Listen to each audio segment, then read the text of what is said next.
Mga puso, mga nagbisita sa ilang mga nagtaliwan nga himata sa mga patsyo sa syudad sang Iloilo dagsa sa mga piyesta minatay. Apang pila ka mga patsyo baw lubog sa gihapon sa tubig baha. Seguridad kag health and safety protocols hugot nga ginapatuman. Ini gitutukan ni John Sala. Malayo sa sitwasyon sa nagligan nga duwa ka tuig ang mga patso diri sa syudad sang Iloilo subong nga piyesta minatay ang puno sang buhi. Hindi bangod nagkalabuhi ang mga patay, kundi bangod sa mga nagbisita sa ilang mga nagtaliwan nga himata.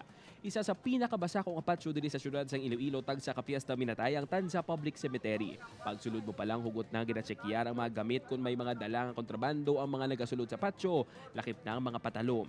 Iban pa nga mga bladed weapons, flammable materials, makahulubog na ilimnon kag droga. Isa man sa kinahanglan ipresentar ang vaccination card.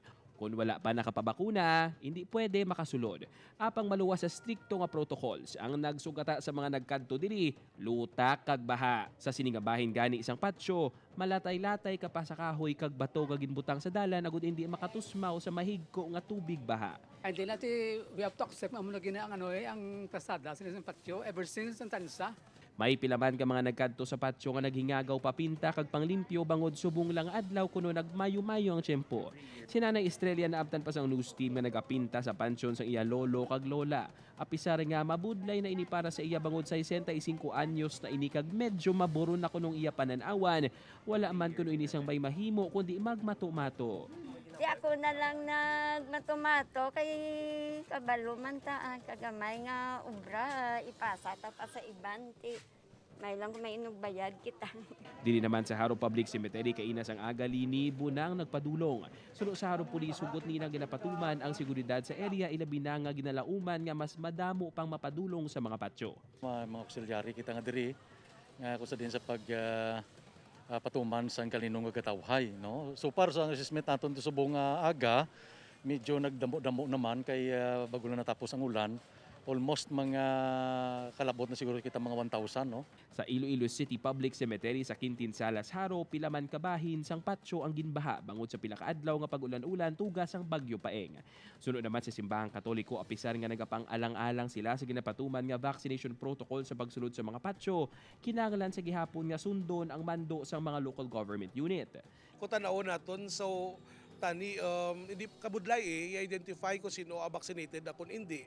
Given pagid ang mga sementeryo katulad sa public cemeteries sa Catholic cemeteries, wala magid sa main entrance bisan diin man lang mag-alalagi ang mga tawo kay posible nga mapatigayon, but we entrust it sa mga law enforcer na lang kung sa mga pulis kung paano nila patigayonon ini. Sa datos sa Police Regional Office 6 alas 2 subong hapon, naglabot na sa malapit 70,000 ang mga nagpadulong sa mga patso sa bugos nga rehiyon.